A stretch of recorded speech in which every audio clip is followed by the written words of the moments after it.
మంచిర్యాల జిల్లా లక్షెట్టిపేట్ మండలంలోని బస్టాండ్ నుండి ఉత్కూర్ చౌరస్తా వరకు పెద్దపల్లి పార్లమెంట్ బీజేపీ అభ్యర్థి గోమాసే శ్రీనివాస్ ఎన్నికల ప్రచారం నిర్వహించగా పాల్గొన్న బీజేపీ మంచిర్యాల జిల్లా అధ్యక్షులు రఘునాథ్ వేరబెల్లి ఈ సందర్భంగా వారు మాట్లాడుతూ ఎన్నికల ప్రచారం నిర్వహించి ప్రతి షాప్ కు వెళ్లి వ్యాపారస్తులను ప్రజలను కలిసి వచ్చే పార్లమెంట్ ఎన్నికల్లో బీజేపీ పార్టీకి ఓటు వేసి పెద్దపల్లి పార్లమెంట్ లో బీజేపీని గెలిపించి పార్లమెంట్ కు బీజేపీ అభ్యర్థిని పంపాలని కోరినట్లు తెలిపారు.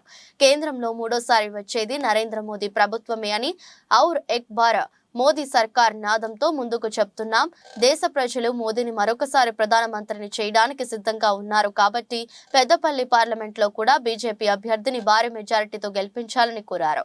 ఈ కార్యక్రమంలో వీరమల్ల హరిగోపాల్, గుండా ప్రభాకర్, రమేష్ జైన్, నరేష్ జైన్, తమ్మిడి శ్రీనివాస్, కేతిరెడ్డి జగన్మోహన్ రెడ్డి, మాధవరపు వెంకటరమణరావు, మెటపలుకుల గురువయ్య, బొద్దున మల్లేష్, బొప్పు కిషన్, గోపతి రాజన్న, గడ్డం స్వామిరెడ్డి, బుద్దే లక్ష్మణ్, మేటపలుకుల సతీష్, వెంకటరమణ, పాంచాల రమేష్, పడిపాల రమేష్ తదితరులు పాల్గొన్నారు. ప్రచారము ప్రారంభించడం జరిగింది. ఈ యొక్క ప్రచారంలో దేశం పట్ల, దేశం యొక్క అన్యుత్యాన్ని కాపాడే అటువంటి భావజాలం ఉన్నటువంటి అన్ని సామాజిక వర్గాల ప్రజలు ఆశీర్వదించి మళ్ళొక్కసారి గౌరవనీయులైనటువంటి నరేంద్ర మోదీ గారిని దేశ ప్రధాని చేసుకోవాల్సిన అవసరం ఉందని అటువంటి ఆలోచన చేస్తున్నటువంటి ప్రజల భావజాలం ఇక్కడ కనబడుతుంది. ఎందుకంటే మిత్రులారా, ఈ యొక్క పెద్దపల్లి పార్లమెంటు పరిధి చూసినట్టయితే ఇది గోదావరి పరివాహక ప్రాంతానికి ఆనుకున్నటువంటి ప్రాంతము. ఈ గోదావరి పరివాహక ప్రాంతంలో పారిశ్రామిక ఏరియాగా ఉన్నటువంటి ప్రాంతము. ఈ ప్రాంతానికి గత 60 సంవత్సరాల నుండి చూసినట్టయితే ఈ ప్రాంతం యొక్క అభివృద్ధి అనేది ఇక్కడ జరగలేదు. అంటే ఈ ప్రాంతాన్ని అభివృద్ధి చేసేటువంటి ఆలోచనతోని ఎవరు కూడా ఇంతకు ముందు ఉన్నటువంటి ఎంపీలు రాలేదు. కానీ మా పార్టీ అయినటువంటి బీజేపీ పార్టీ, ఈ దేశం యొక్క ప్రధాని నరేంద్ర మోదీ గారు, మా అధ్యక్షుల వారు చెప్పినట్టుగా ఈ ప్రాంతంలో ఎటు చూసినా జాతీయ రహదారులుగా, ఎటు చూసినా పారిశ్రామిక ఏరియాలో ఎరువుల కర్మాగారాన్ని మళ్లీ దాన్ని రెండోసారి పునరుద్ధరించి ఈ రోజు రైతాంగానికి కావలసినటువంటి ఎరువులు సప్లై చేస్తున్నారు మిత్రులారా. అంతేకాదు ఈ ప్రజాస్వామిక దేశంలో ప్రజలందరము భాగస్వాములమైతాము. అది ప్రజలని పెద్దపల్లి పార్లమెంటు నియోజకవర్గాన్ని ప్రజాస్వామిక పార్లమెంటుగా మీరందరూ కలిసి ఈ రోజు ఒక నిర్ణయం తీసుకొని నరేంద్ర మోదీ తరఫున నన్ను ఆశీర్వదించినటువంటి నరేంద్ర మోదీ గారి ఆశీస్సులతోని మీరందరూ ఆశీర్వాదం ఇచ్చి నన్ను పార్లమెంటుకు పంపియండి.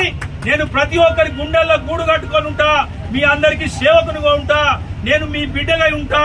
నేను ఇక్కడ ఉన్నటువంటి మా పెద్దలు రఘునాథ్ గారు, మా అధ్యక్షుల వారి యొక్క ఆలోచన మేరకు 100% ఈ ప్రాంతాన్ని అభివృద్ధి చేయడానికి ప్రజల నిర్ణయమే మా నిర్ణయంగా తీసుకొని ప్రజల అభివృద్ధి కోసము నేను పనిచేయడానికి మీ అందరి గొంతుకనై నేను కొట్లాడతానని తెలియజేస్తూ మిమ్మల్ని మరొక్కసారి వేడుకుంటున్నా. పెద్దపల్లి పార్లమెంటు ప్రజలు ఆలోచించండి.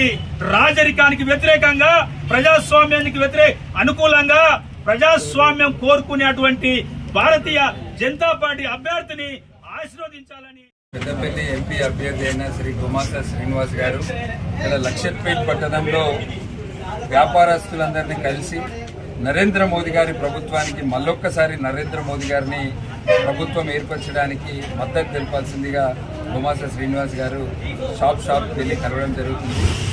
మంచిర్యాల్ నియోజకవర్గ ప్రజలు, పెద్దపల్లి పార్లమెంట్ నియోజకవర్గ ప్రజలందరూ కూడా రాబోయే ఎన్నికలు ఖచ్చితంగా గెలిచేది నరేంద్ర మోదీ గారు. నరేంద్ర మోదీ గారు ప్రధానమంత్రి అవ్వడము ఖచ్చితం. ఇది ఇప్పటికే నిర్ణయించబడింది, ప్రజలందరూ నిర్ణయించారు. మోదీ గారి ప్రభుత్వం వస్తుంది. మోదీ గారి ప్రభుత్వంలో మన పెద్దపల్లి నుంచి కూడా మన ఎంపీ అభ్యర్థి అయిన గోమాసే శ్రీనివాస్ గారిని గెలిపించి పంపితే ఇంకా మనము ఎక్కువ అభివృద్ధి కార్యక్రమాలు చేయొచ్చు. ఇక్కడ అధికార పార్టీ ఎంపీ లేనప్పటికీ మోడీ గారు 6,500 కోట్లతోటి fertilizer corporation of India FCI factory తెరిపించడం జరిగింది. ఈ జిల్లాలో ఎటువైపు చూసినా ఈరోజు జాతీయ రహదారులు నిర్మించడం జరిగింది. ఒకప్పుడు వాజ్పేయి గారి ప్రభుత్వం ఉన్నప్పుడు సింగరేణి సిక్ యూనిట్ అయితే 650 కోట్లు ఇచ్చి సింగరేణిని కాపాడింది వాజ్పేయి గారి ప్రభుత్వం. ఇవాళ ఈ ప్రాంతంలో ఇక్కడి నుంచి బీజేపీ ఎంపీ అభ్యర్థి గెలిచి రేపు పార్లమెంట్కి వెళ్తే ఈ ప్రాంత ప్రజల యొక్క సమస్యలను అక్కడ గొంతై వినిపించడానికి అవకాశం ఉంటుంది. ఈ ప్రాంతం యొక్క సమస్యను పరిష్కరించడానికి అవకాశం ఉంటుంది. కనుక ప్రజలందరినీ కూడా కోరేది గుమాస శ్రీనివాస్ గారిని, బీజేపీ అభ్యర్థి అయిన గుమాస శ్రీనివాస్ గారిని అందరూ కూడా భారీ మెజారిటీ తోటి గెలిపించాల్సిందిగా అందరినీ